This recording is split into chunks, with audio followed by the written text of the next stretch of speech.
Hello, everybody. This is Angel Arts, and welcome to the final Let's Talk for Telltale's The Walking Dead.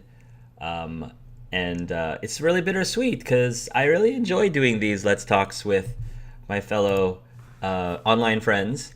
And we are here back with Lucky Jack, Mark, and Jacob as we analyze the snot out of this episode and talk about everything and anything that many of you might possibly want to talk about for this final season. So, do we want to just dive in and go through the episode chronologically? May as well. I believe it started off with Clementine on the boat still. Yes. So she's on the boat, and again, in my playthrough, we had shot Lily, and then there's a whole sequence where you're trying to help AJ off the boat. It's just as a quick reminder, because it's been a little while for me. I guess show of hands, who shot Lily? I did. You guys do, and then that left me. Okay, so then I'll have you and me, who spared Lily. So, still think James's death was the most easily avoidable and like probably the dumbest death in history. Still, just recounting finding his mask as one of the collectibles you can find while the boat's crashing. So because we did that, an extended sequence actually happens. Really? I did not know that. Yes, basically, after you and AJ get down and what looks like a reused Badger character model that we kill, I guess, who is a member of Delta, we see Lily floating on a raft and she's trying to get away. And basically, my dialogue, I said, "Oh, what a coward, you're just abandoning your people again." And she's all like, "I learned the best from Lee because I left her on the side of the road." And you're given 3 options to shoot her with an arrow, and you miss each time because they wanted to change it so that you can't kill off characters that could have died in previous episodes. So you can Lily either walks away either feeling shameful and regret, or she hates Clementine, a former husk of a shell, and you just never see her again. Interesting. So she just doesn't want to have revenge. She doesn't want to retaliate, even if you shot her 3 times. Yeah, they hold their guns at each other, and Lily says, "I wouldn't if I were you. You already had your chance. Let's just turn around and walk away," and that's what they do. Interesting. Okay. So yeah, I just let her talk, and I was talking back with her, and I don't know what's gonna happen there. I remember just saying that to her that she didn't deserve anybody. Honestly, Walker James played a bigger part in this episode in my playthrough than Lily did for some reason. Oh, I didn't know that Walker James. So what happens? Obviously, James is still alive with mine and Mark's playthrough. So what happened with James? James's Walker. Well, James as a Walker doesn't show up until after we enter the cave, so that might be a little out of order. I see. Okay, gotcha. So we basically end up meeting up with Lewis first, who can either speak or not, and then Violet. Gotcha. Okay, as well as 10. No, 10 gets left behind. Asim and Omar.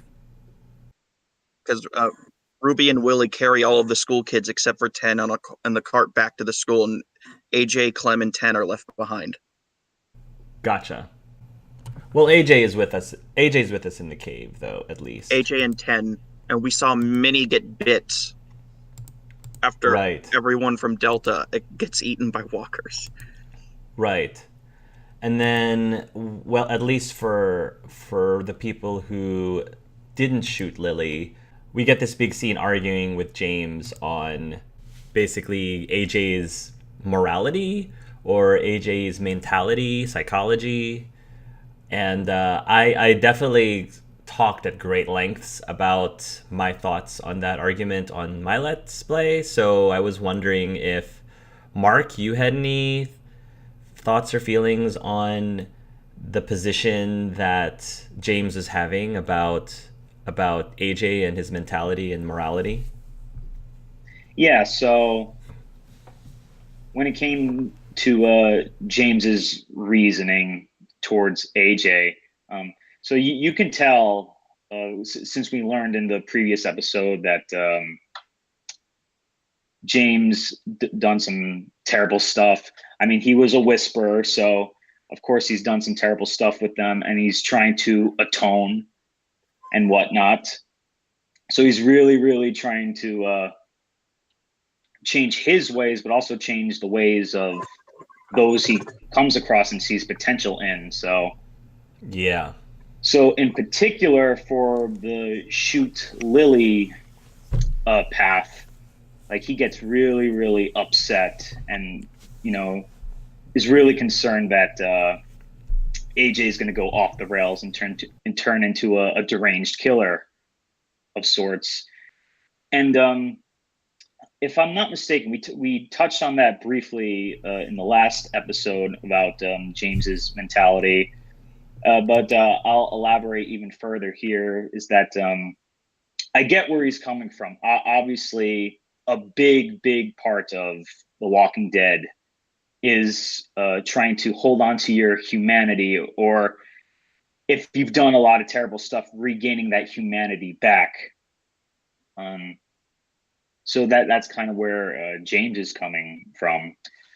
But just because AJ shot Lily doesn't automatically mean he's going down a path of destruction and total psychopathy. So I disagree with that stance. So that's where I stand with James's mentality.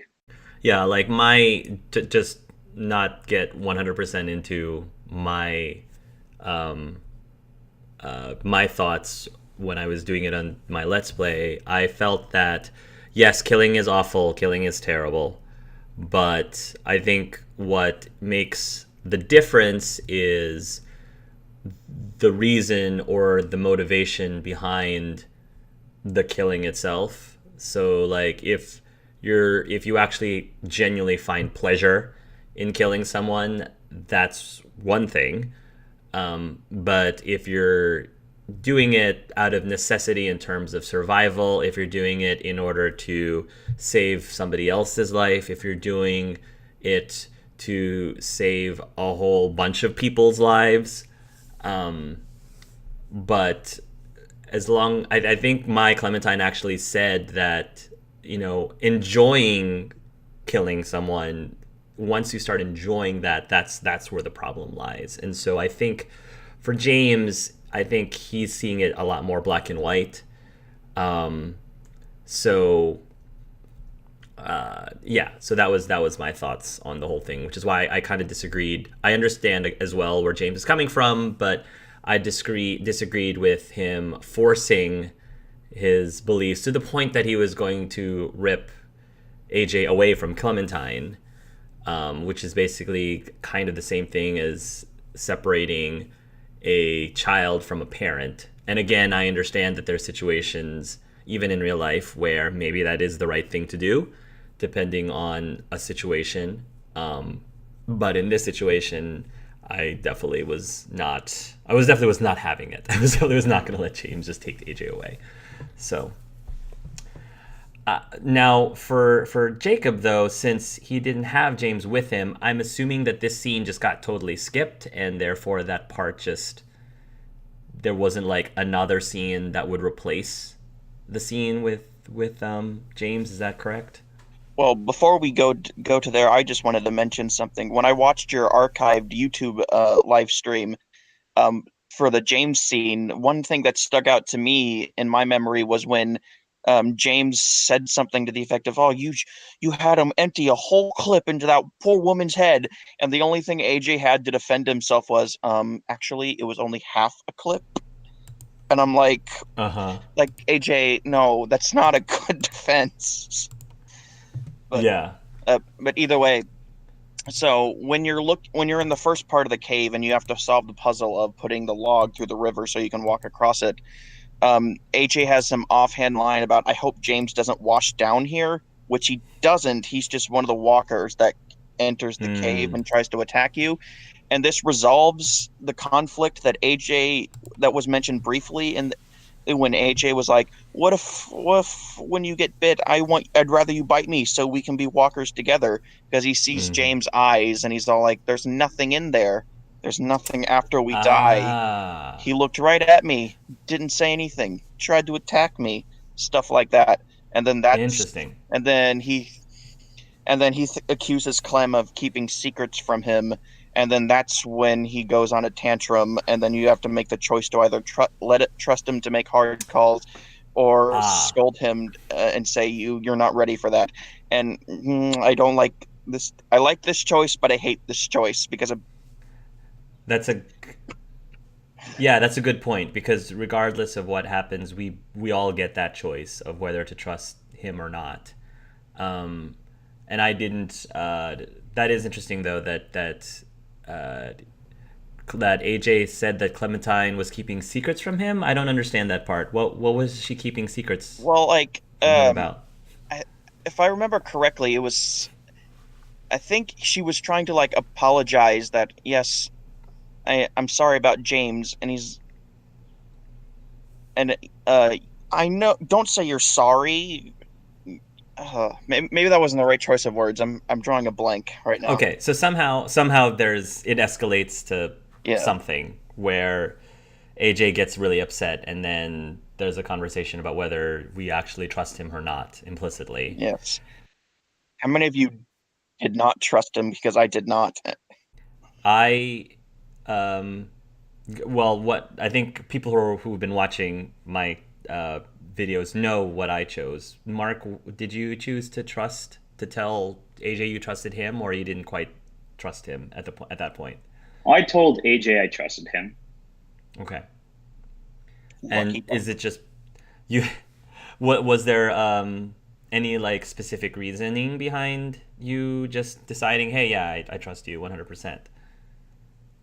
I mean, AJ is obviously someone who is near and dear to Clementine, and they've been together for a really really long time, and he's growing up really really fast in this world. So, and I know in the earlier seasons, especially like in the first season with Lee, I think one of the detriments of raising Clementine was continuing to treat her like a child. You know, it goes back to what Chuck said: is like, you ain't a boy, you ain't a girl, you ain't strong or smart, you're alive.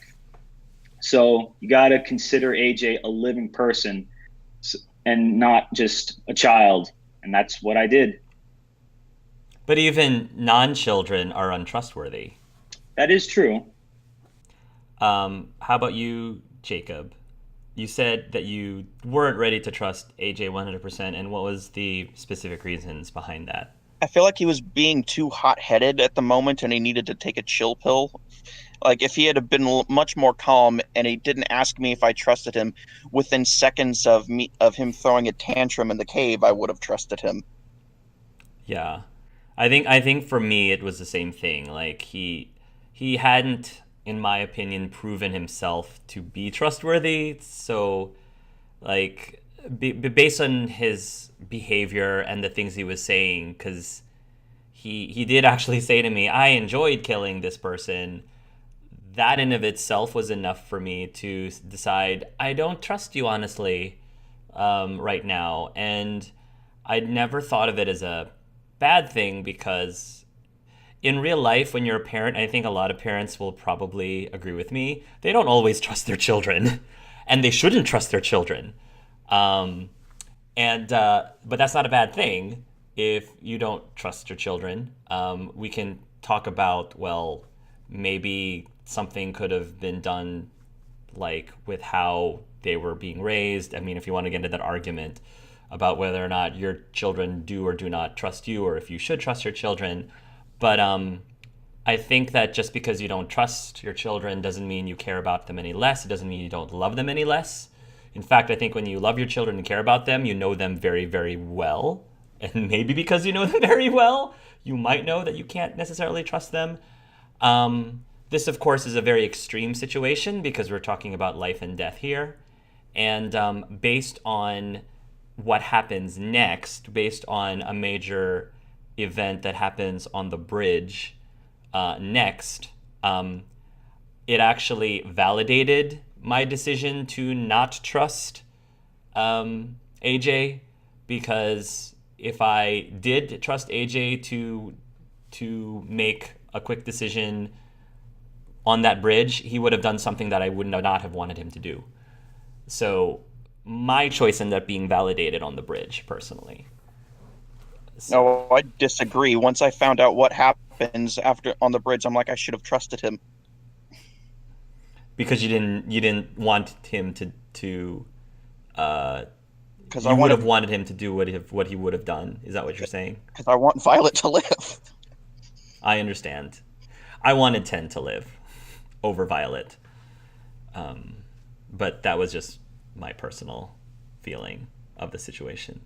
I decided to trust AJ with making the tough calls. I felt like there had to be something where, like, on one hand, I felt like I could trust him just because I could understand he had been through a lot, and I could see how his inaction or his inability to act, he would blame himself for James's death.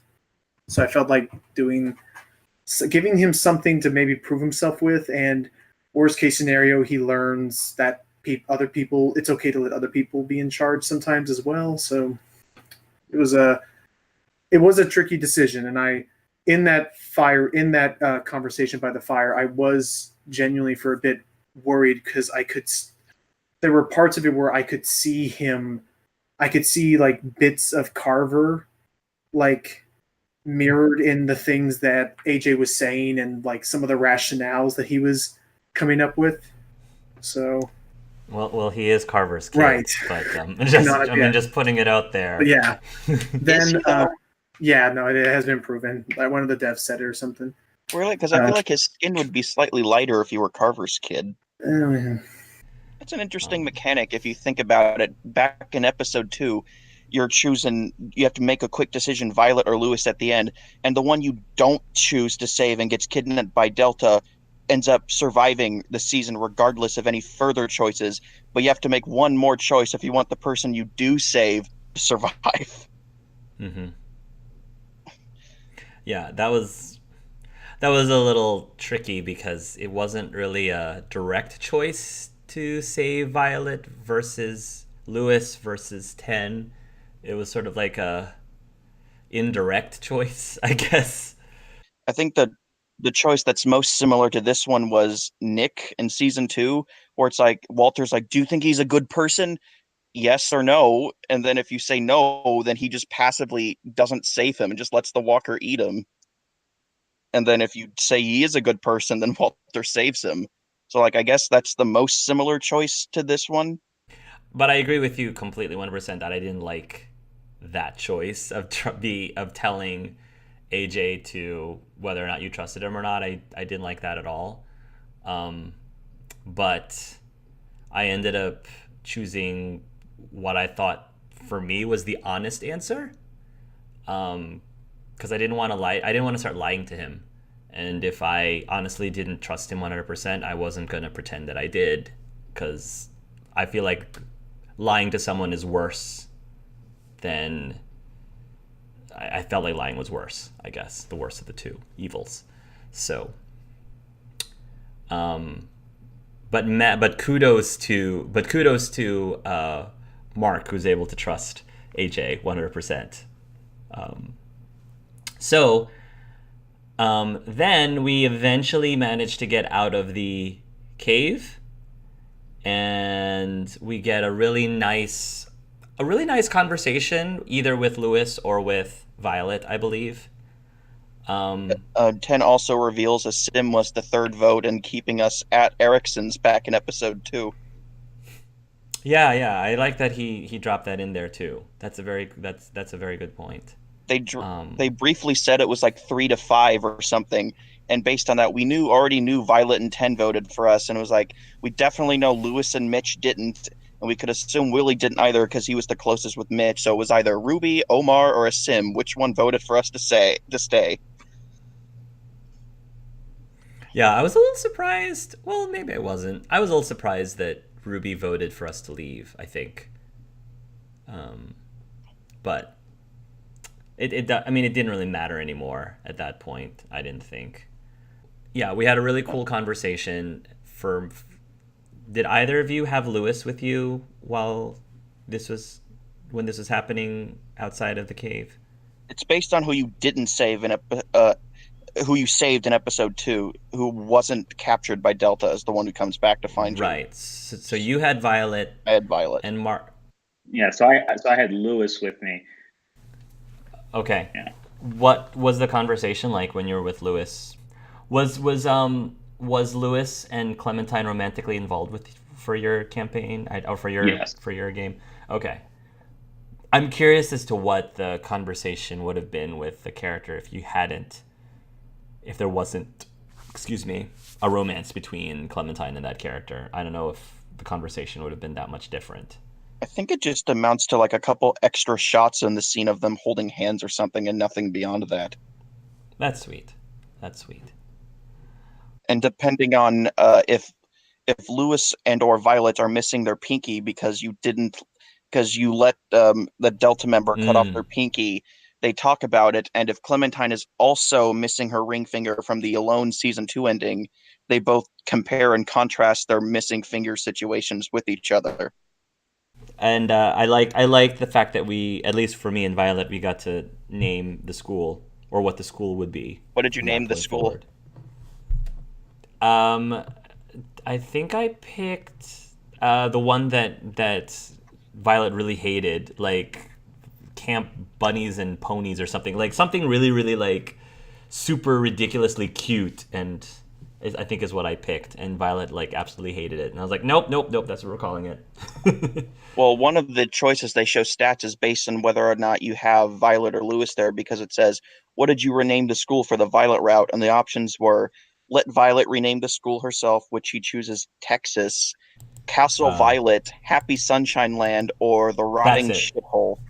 Happy Sunshine Land, I think, is what I picked. I named my school the Rotting Shithole. That's also fitting too. I'm more glass half full, or at least I try to be. I'm assuming based on what the stats say for the Lewis route, it's like, what did you decide to add to Lewis's imaginary house?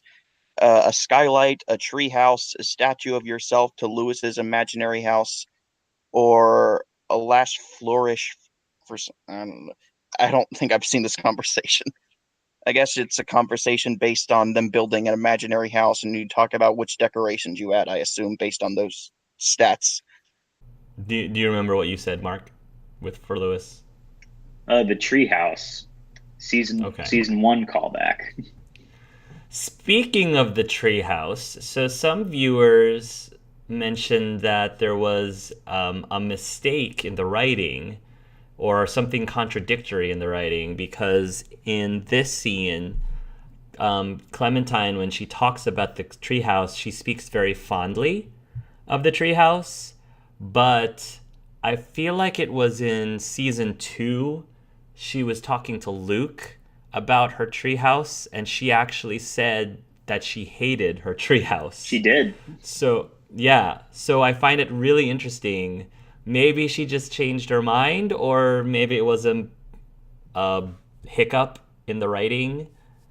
I kind of tend to think it was a hiccup in the writing, but I've noticed a couple other hiccups in the writing this season, but I don't think this one necessarily is in context. Because in season 2, Clem was 11, and at that point in time, she's probably just thinking, ugh, I had to hide from walkers in that treehouse, so I have nothing but negative memories.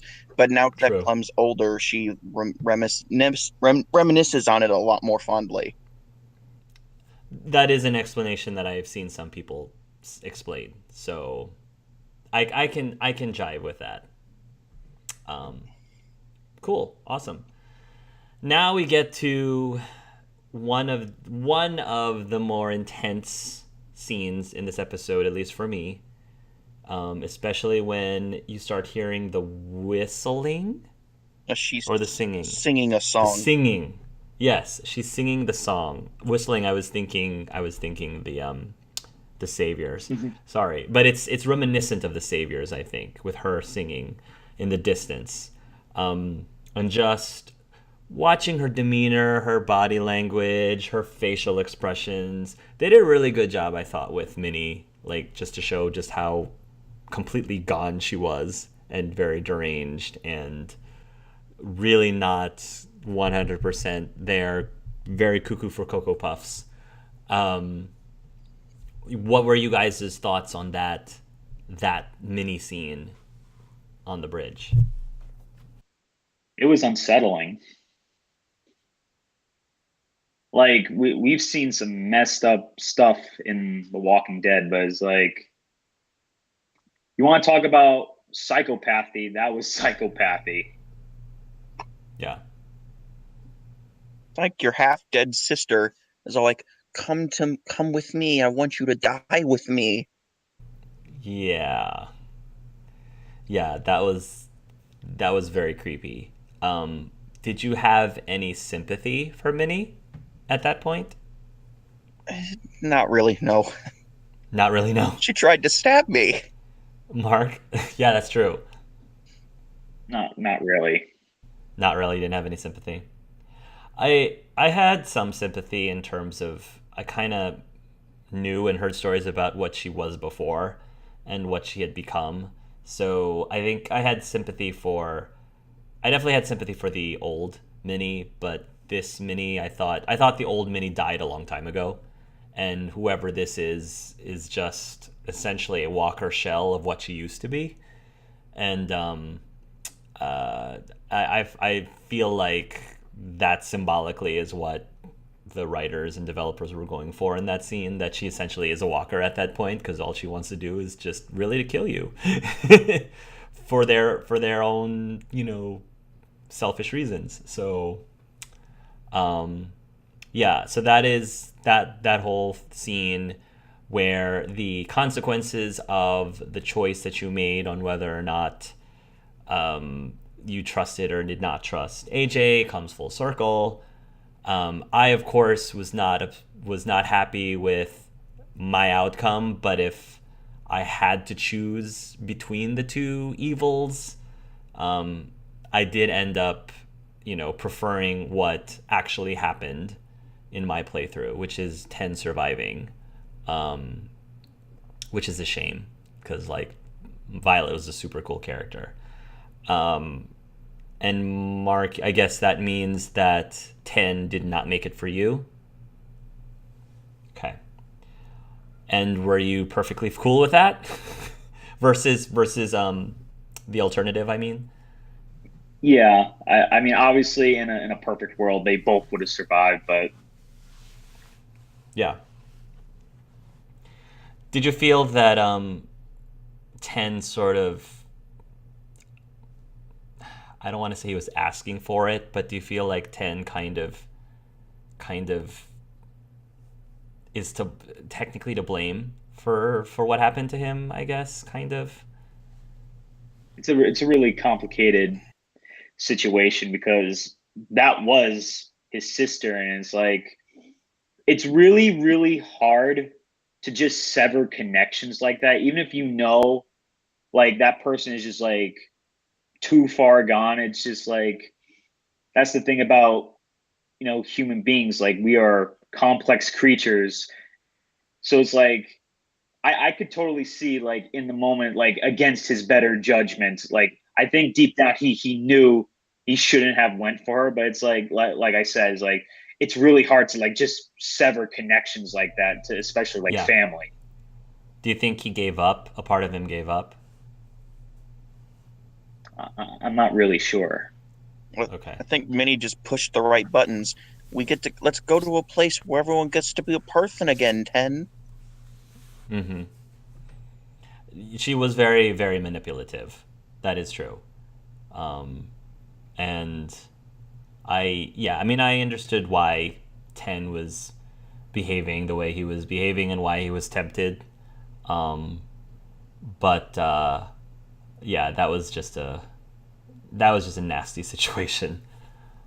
In my playthrough, Violet's death got me more than Clem's death or later on Really? because Why is it that? was so abrupt. Like it just happened Hmm. and then it moved on like no one cared. And That is true. Violet was never mentioned again beyond just a grave with her name on it. And that really bothered Yeah, me. you have a good point. I think with Violet or Lewis, especially if you pursued a relationship with them, it would have been nice if we had seen something with Clementine feeling a little bit more affected by their deaths. Maybe not immediately after, because I think immediately after she was a little bit more concerned about what happened to her. But in the aftermath, at least, it would have been nice for Clementine to mention either of them, which they didn't. So that is, I admit, that is something that I think was sorely missing in the narrative. So then, yeah, the whole "night will be over soon" sequence was very. The intro was haunting, very well done. I think. Of course, I'm sitting there going, "Oh my god, what does it take to get to?" She was genuinely just a really bad person, not a bad character, but a really like truly evil person, and it wasn't even her fault. Was the sad part? It was all Lily and her whole us versus them mentality and a whole war. And so yeah, AJ did kill 10 for me, but Violet was able to live. I don't think there's any way to avoid that scenario. I know that it's possible that when you're in that shooting sequence that you can see Minerva dodging between the walkers. I don't know if it's possible to actually hit her as she's approaching you. I doubt it though because it's so quick. I think we forgot to mention this part too. If Violet got kidnapped by Delta in this episode we find out that she's blind now Hmm. because she and Minnie tried to stop the bomb and they were standing right next to it when it blew up in their face. And that's why she's Hmm. blind. So you either get a tongueless Lewis or a blind Violet. Yeah, and does the blind Violet still stay really, really angry at you? Now, she apologizes very quickly, That's good. which is different. Kent Muddle, the creative director, was posting on Tumblr, and the wiki has links to him talking about lots of cut content and deleted scenes. And Hmm. originally, Violet was going to remain hostile to you and eventually just leave the school. But they decided to go against that because they thought Violet leaving and determinately Lewis dying would be too dark an ending. So they changed it to have her apologize to you. Yeah, I think I personally agree with that. I kind of wanted this season to end on a happier note, and I think having at least making Violet forgive you was the better thing to do, just overall to wrap up the story. Yeah. So, It would have started, apparently, the original opening after you get off the boat was Violet and Clementine having a fist fight if Violet was kidnapped. And I'm like, why? yeah, I think that's a little too extreme, personally. Honestly, I think the biggest twist of this whole season was Omar survived, Oh, really? Why regardless do you of say that's a players, because twist? he was like the biggest red shirt of the season. Because does anybody even remember he was a character? Well, that's the thing. I guess we didn't know enough about him, so even if he did die, like nobody really had a chance to really grow attached to him. So he wouldn't be a good candidate to kill off if there was no investment or not as much investment in his character versus other characters. If there's like a video called "Every Single Chef Omar Scene" in episode 2, and it's like only 2 minutes long, and Oh, I actually watched it and it's kind of funny because it shows all of like the little lines that he has in the flashback where everyone says AJ's a murderer, and the one or two lines where he has Marlon and Brody's funeral where they have decided to vote for Clem, and then after that it immediately jump cuts to the end of the episode where Omar gets shot, meaning that he wasn't on screen from the time of Marlon and Brody's funeral until then.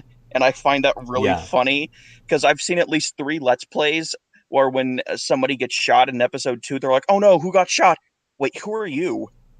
No. It shows Omar. I do wish Omar had a little bit more love in this season, but yeah, I mean, what can you do? At least he survived. Yeah, At least. So, All right, so the stuff at the bridge ends up happening, and then we begin hurtling forward to the climax, the climactic part, which is when, well, first of all, I think, well, Clementine had gotten wounded, badly wounded with the axe. Very reminiscent of the axe that Lee had, by the way, in season 1. And eventually they get overrun by walkers. They have to climb this big giant rock to get to the walkers, and it's during that point where one of the walker grabs a hold of Clementine's boot and takes a big nom on her foot or ankle or leg or something along those lines. I saw that coming. I don't know if the two of you also saw that coming. This is the part where I was a little disappointed in one of my YouTubers that I've subscribed to, because this was only like the day after the episode was released, and the thumbnail on her YouTube video had Clementine sitting down looking very sickly, and I was so mad at my subscribed YouTuber person, because I was like, how could you do that the day after this game was released, to have that as your thumbnail? Spoiler Which is alert. why I try really, I'm sorry? Spoiler alert. Right, which is why I personally try very hard as a YouTuber myself, but Let's Fair Type, I try really, really hard not to put spoilers in the thumbnails or in the titles of my videos as much as possible. So when other people are a little bit less careful about those things, it really upsets me. So, Well, do we know? Oh, sorry. Well, in my case, when I upload a video, I don't make custom thumbnails, so it just autofills the thumbnail for me. So was it a case Yeah. like that, or was it a personal made thumbnail, and they that had the spoiler anyway? I don't know, honestly. I don't remember. But that's what I normally do as well, is I normally like pick one of the 3 auto-generated thumbnails, because you have a choice of 3. And I always look at the thumbnails and pick whatever one is not spoilery. So, or if all 3 of them, honestly, if all 3 of them are spoilery, then I replace it with my own. But I very rarely have to do that. So, but I guess in the grand scheme of things, I had a feeling that Clementine at least could get bit in the last episode, or could die in the last episode. So it didn't really spoil it that much, but just in general, I was like, oh, it's very frustrated at that. Which is why I unfortunately have had to unsubscribe to certain ones when games like these are released and I know they're going to be playing it. So And then resubscribe to them later once you play it Right. yourself. So that's my rant. So all of you who are YouTubers, please be careful of that. Please. Hopefully none of you do that on purpose, like spoil things on purpose, but please be more aware of that. What were your thoughts on Clementine getting bit? Did you think that it was cheap? Did you think that it was perfectly fine the way it happened? I thought it was fair. It was Fair. like it was. I totally saw it coming. I'm like, the minute they revealed the title, "Walking Dead," the final season of Clem's dead. Mm-hmm. So like maybe that's why Violet got me more, because Clem's death I saw coming a mile away, even though well, let's not get there yet.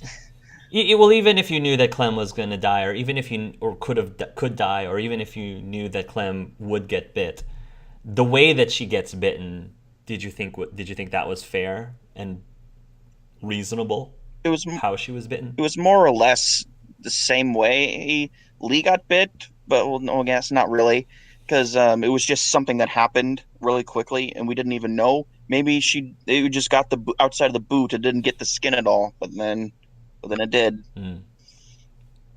How about you, Mark? Did you find the way that Clementine got bit to be fair?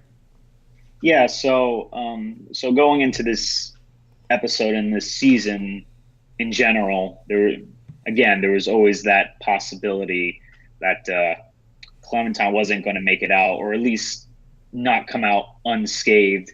And I mean, ever since season 2, there's this hashtag for Clementine, still not bitten, and I feel like that was kind of foreshadowing that Clementine would be bitten this season, this episode in particular, and that's exactly what happened. As for the actual bite and scene itself, yeah, I had no problems with it. I did kind of saw it coming, but it was handled very well. I didn't think it was cheap or anything like that. I really liked that moment where she hasn't quite looked at the wound yet, but it's like she knows that it happened, and there wasn't visual verification of it yet. But when you start, peeling away, she started peeling away like the piece of her boot, and you actually finally saw the bite. And then just the fact that the camera and the scene itself just took its time to watch Clementine absorb everything and AJ absorb everything and you the player to absorb everything was very well done. Because when it happened to Lee, like it shocked you, it happened, but you didn't really have the chance to absorb it too much because the rest of the group was like coming towards you and you had to like make a decision. Oh, should I hide this or should I reveal it to them? So that's I kind of like that they did it a little bit differently with when Clementine gets bitten. And probably because, like the rest of us, the developers knew that many of us were expecting this anyway. So they wanted to like relish and milk that moment for all it was worth.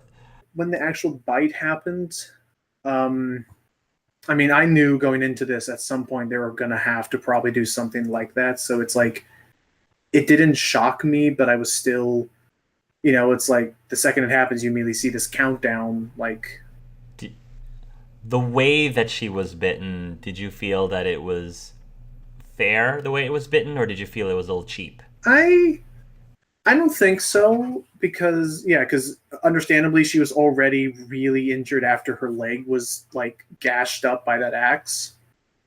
So already she was, her walking ability was impaired as a result of that, affected, trying to climb up a wall. I could see where there was that hope that maybe the walker's teeth didn't go through the leather of her boot, which is what they were trying to build up to with that reveal. But I was pretty much assured the second they showed a close up of it, I was like, yeah, there's no.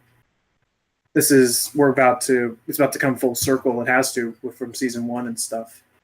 But then we get to the point where AJ and Clem still have to get away from the rest of the walkers and escape to James's barn. And that's when we start controlling AJ instead of controlling Clementine, which is not only a very, cool... it's not only a very cool mechanic, but I thought it was also very symbolic because people who think that this is it, Clementine is going to die, it makes perfect sense that we're transitioning over to controlling AJ now, which makes you even further believe that Clementine is not going to survive because that's why we're controlling AJ now. So I thought that was really neat and really cool that we got to do that. How about you guys, that whole scene with AJ defending the barn? Well, I was thrown off at first because I'm like, wait, what? AJ's playable now? Because this is the first time we've had a co-player character since the penultimate episode of season 3, because we didn't get to play as Clem in the last episode of season 3, only Javi. So, and specifically more than one character in the same action sequence, because we go back and forth between Clem and AJ.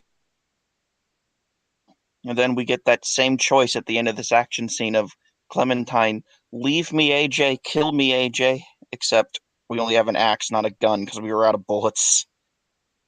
I kind of had a suspicion that at some point during the finale that AJ would be playable. Controllable. Mm-hmm. It kind of made sense.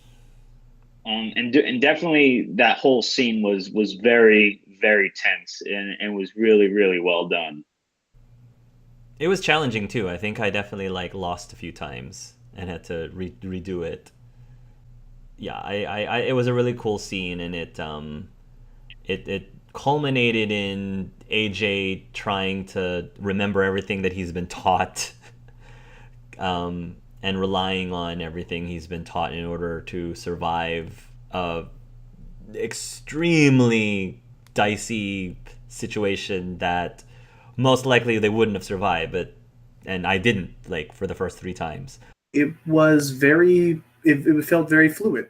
I thought the way they handled the sequence of a gradual transition from Clementine giving instructions to AJ. So for a bit, you feel like you're still in control of Clementine, but it's almost like you don't realize you've already like completely sacrificed control to AJ until she's like against the hay bale and you're now defending against them all. I thought that was a very I like that the gameplay like blended it so well with the actual actions going on. It wasn't like some big flashy tutorial. We are now giving control to AJ. Like there wasn't like they almost didn't give you too much time to focus on it because of the urgency of what they were doing. And you were absolutely no help to me, Lucky Jack, when I was going through that sequence myself. I tried. I was trying to call like, out and help me, Lucky Jack. But I do agree. I like the idea that now you have to stun them because he's so short, but I don't like that. Yeah. I agree with you where the first wave is the toughest out of the entire scenario because they give you two at once immediately. Yeah, exactly. Just, yeah. Yeah. And now we get to the main meat and potatoes of this entire episode, which is the part where AJ and Clementine realize what has to happen next, and there's the back and forth between the two of them, and Clementine's like, you have to either kill me or leave me, which is I'm sure everyone knows is meant to be a parallel to Lee when he was doing the exact same thing with Clementine. So thoughts on that whole scene? Again, definitely saw it coming ever since I had a feeling this was going to happen, and I think someone made reference that either the same music was playing or they even had similar dialogue options that could further the parallel between season 1's finale and this final season.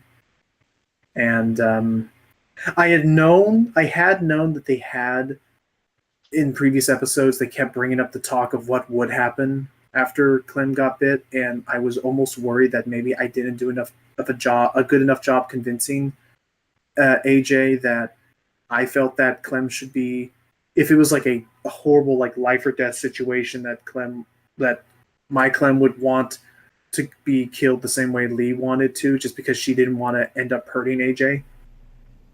And because, bearing in mind, and we'll touch upon this later, like it felt like it had been a while since she had gotten bit on the leg, and I thought, and she was pale. It looked like it had taken over completely, and there was no. Unfortunately, I don't think you could have reversed it. So yeah, I was trying to stick to what I had gone into this whole thing with, which was that I didn't want Clem to be something AJ should be afraid of or worry about being out there. Again, it's very interesting that like you're talking and you don't. It's different than with Lee and Clem, because with Lee and Clem you had that direct like control of I'm going to do this. Whereas with this scenario, you were the person telling him, and you were just hoping he would do what you asked and not do something else, which was a very good, like, a nice additional twist to add suspense to that whole encounter. One thing about this whole season is coming full circle since season 1. And I think this scene in particular was probably the most reminiscent of season 1, because I think when people talk about season 1, what's the thing you remember the most? You would say Lee's death and his goodbye to Clementine. That was the scene that really, really like stuck with people and like really, really resonated across the board with everyone. So I think they wanted to do something very, very similar here at the end for Clementine. And I thought it was done very, very well. In full agreement with with everything you guys said. I don't feel like it's necessary for me to repeat. Well, let me ask this. Which one hit you harder? Lee's death scene or Clementine's? Definitely Lee's. Lee's hit you more? Why would you say that? I was so melancholy and bitter about Violet's just abrupt death, and this only happening 5 minutes later. I probably was still thinking about that in the back of my mind while this was happening, so maybe that interfered with my thinking here, and that's why it didn't hit me that hard. Plus, Lee. That makes sense. Yeah, and plus Lee's death was much more had permanent and more weight to it, because at this point, season 1, Clem is nowhere near as hardened as modern day AJ is. And so that was very important for her character to become hardened. Yeah. Like, I feel like it was shooting or leaving Lee as a walker and the death of Omid were the two big things that escalated Clem's character into the way she is today. I agree. I think Lee's death was more impactful, I guess. On one end, yes, I think that I feel like the connection that he had with Clem was I'd say the connection he had with younger Clem was more not sympathizable. I know the word somewhere in my freaking thick head, but it was something that like it felt more heartwarming to me in that like I felt more genuine connection between the two of them, and especially since this was super early on in the whole Telltale thing, like before I had any idea they were going to make this into a big, long-lasting series. I thought this would be it. There was agreeing, like there was a far more like permanence weight to it. I guess if that, like I felt, I don't know. I guess it was also like whereas with Clem, I felt like she had this big, long like journey and had this huge arc, and like I felt like it would have been like Lee's felt like I was losing that connection far too soon. Like I wanted more of Lee and Lee to have more like actual peace and not having to be in all this chaos. Whereas with Clem, I felt like Clem's felt more like closure after a long journey. Like it felt like the resting action as opposed to Lee felt like it was taken just suddenly in the middle of it, I guess. Hoping that. That makes sense.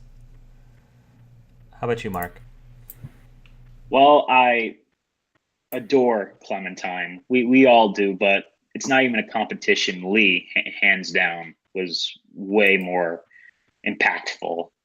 Do you guys think maybe it's because by this point we've just been desensitized enough? Yeah. Is that why you feel like? Because I think that the more obvious reason is Lee was season 1, and you know, yeah, a lot of really shocking things happened in season 1, but by the time you get to season 4, and we expected Clementine to get bit, and we expected that Clementine might die, so I think I was mentally prepared for it. So whereas I got really misty-eyed with Lee, I wouldn't say that I was really shedding that much of a tear. I was upset, of course. Yeah.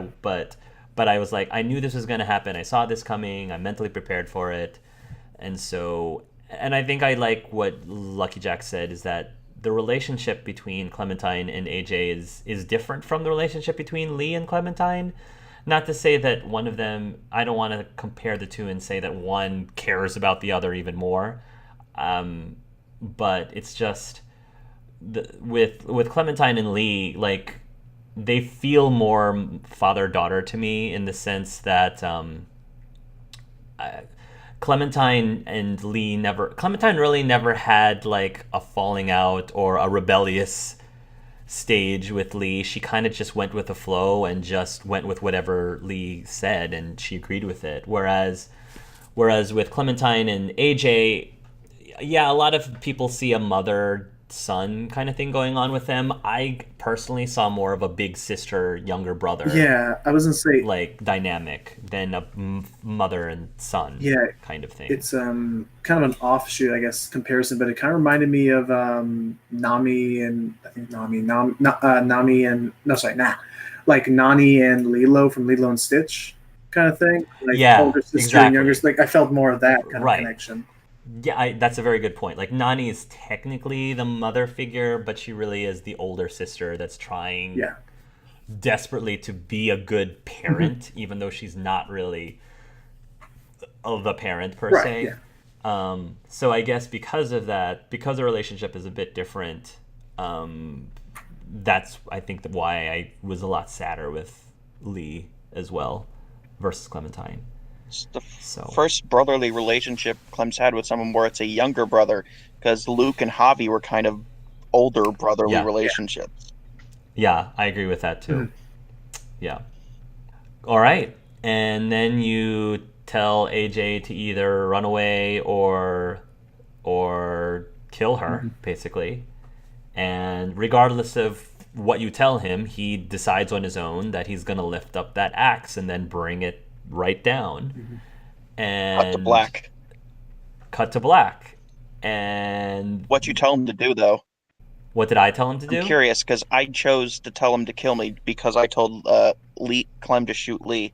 right. That was what I did too. Yeah. I believe I told him to kill me, even though Miley told Clementine to walk away or to leave. So I thought that was very interesting that I swapped it with Clementine. Yeah.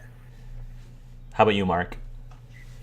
Yeah, so in season 1, I told Clementine to shoot Lee, and pretty much throughout all the seasons, that's been pretty consistent with my Clementine. That you always put down your friends, and then if something were to happen to Clem, she would want to be put down herself. So then the cut to black happens, like we said. And then I was surprised, at least, by the following scene, which was a flashback to what happened Vaquero happened at the ranch, which is something that we've been asking for in our Let's Talks for Yeah, ever since the beginning of this season, or even some of last season. Actually, we were wondering what would happen at the ranch.